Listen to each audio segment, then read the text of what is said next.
So if we just think about project management for a minute, so a case where you would apparently you would definitely need project management. Let's say building a house. You'd have your plan of who's going to arrive when's the crane coming, the electricians are going to be here doing this, and they mustn't do that until this is ready, and other people can't do anything until they finish their bit. And you've got it all mapped out in advance, which allows us to know when it's going to finish. Yeah. How would you make that into a collection of, what we're calling them plumbers, a collection of self-motivated one-off individual people? If you're going to build a house, how does it work outside? So to answer that question, I'm going to say, how does it work outside the company?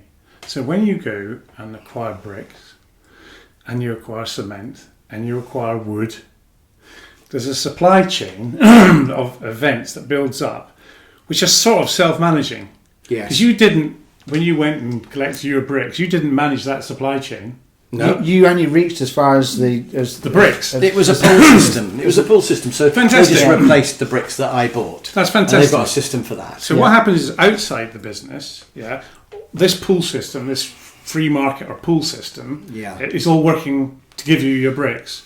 But inside the company, it suddenly flips in its head and becomes like North Korea, command and control system. Yeah. Nobody does anything unless I say so. Yeah. Now that's really odd because actually, outside the company, it looks as if it works quite well. Well, they've got command and control as well. If you must make sure we never go below a certain number of bricks, and it's your job to reorder them using this form. Well, not really command and control. Nobody overviews the whole supply chain. No, that's true. The whole supply chain. The whole exactly. That's, the whole supply chain. Market forces. So all you're right within the brick supplier, there's a command and control system. Yeah. And within the clay supplier, there's a command and control system. And within the other miner, there's command and control systems in each organisation. Yes. But they're daisy chained together in a free market. Yeah, like a city. I mean, you've used the example of a city before, and you argue cities work perfectly well. They're very efficient. Yeah, and it's really kind of supply and demand. Whether you put your office here or you live in your house, do you commute, etc. Yeah. And so, but the result is a free market thing that just works. So let's explore that thing, because that's what we're talking about here. Yeah, I'm coming back to the house and the project management in a minute. That's right, but the house and the project management, you said, how can you do it without command and control? Yeah. And I say, well, you're getting all your materials in a system, in a wider system, which doesn't run on command and control. Yeah. It's like a roundabout, isn't it? Yeah, it's a it's free like people market. are coming in and going off. There's no central control in the roundabout, and it all works. And that's much more complicated than building a house, isn't it? You know, I wouldn't know how to do that if I was an architect. No, I wouldn't want to control the supply chain. And yet, I couldn't. But you don't need to. No, luckily. That's right. And so if you except when it goes wrong, like at the moment, and then nobody can control it. We've got to wait for it to sort itself out. Yeah, but the fact is they can't put it right, can they? Yeah. Which shows how difficult it is to manage. So they manage themselves. I get that. But how could my house building manage itself? What Andrew's just saying, we'll copy that. Copy that. That we copied you, didn't we? You copied that. But I can't imagine how to copy it. These okay, things are always really easy afterwards. But how would we apply the idea to that? So what you'd have to do, you'd have to have multi-skilled people who were builders and electricians. Or they could trade between themselves. Or small and they could groups. pull the requirement through. Yeah. So they would just go, oh, we've run out, we better order some stuff. But things that have, say, a 2-month lead time, they'd need to know 2 months ahead. But they know anyway. But they would know anyway. Yeah, of course. Yeah, if there really was a 2-month lead time and they didn't have the stuff, they wouldn't be in business, would they?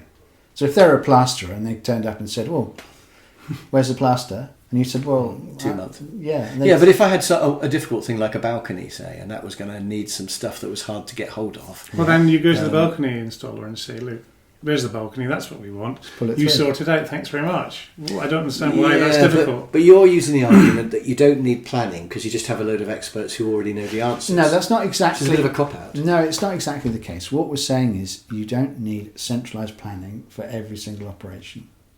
You can defer this down, devolve it down into an organisation where big chunks of the planning are devolved down to somebody who's responsible for delivering that outcome. Yeah. So you're happy to devolve the bricks and all the planning that went into getting the bricks. Just let the bricklayer sort the bricks. You're happy to do. Well, yes. The electricians could do all the electrical stuff. Maybe they could.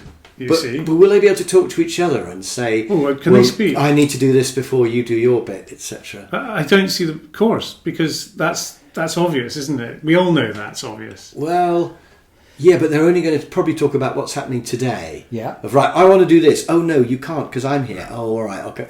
Well, what shall I do for a day then? But maybe they'll be able to find other things.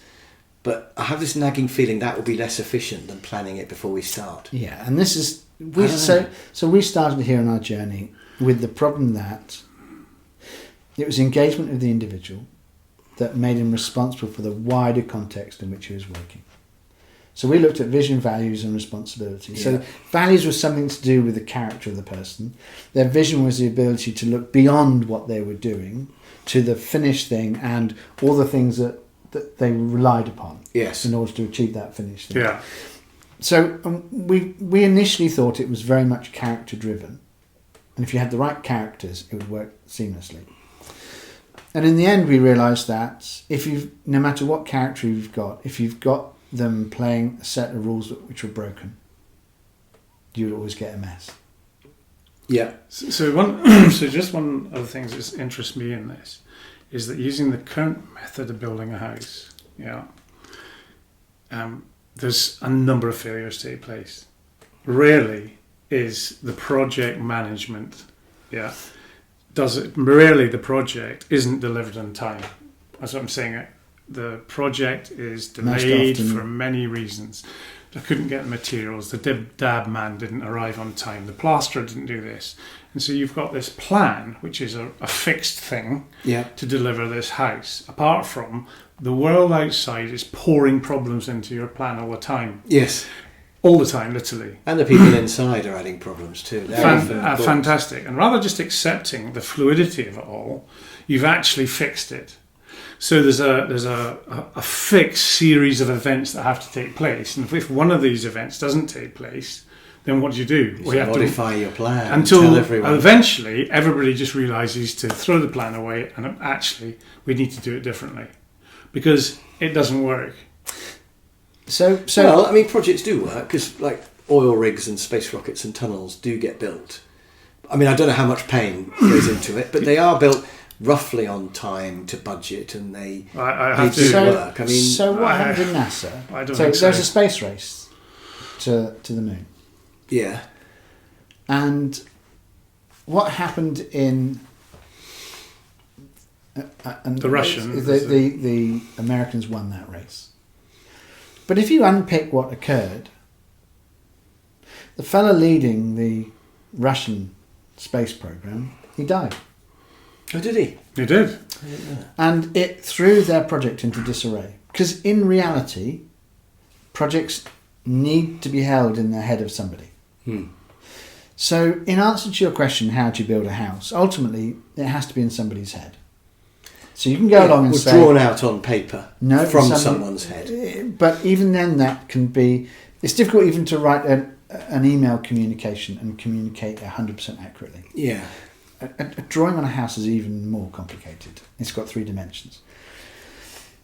So the idea that you can write a note, give it to everybody, or just the appropriate person, and somehow they'll mesh in perfectly with everybody else, in tune with the final goal, is a little bit mad.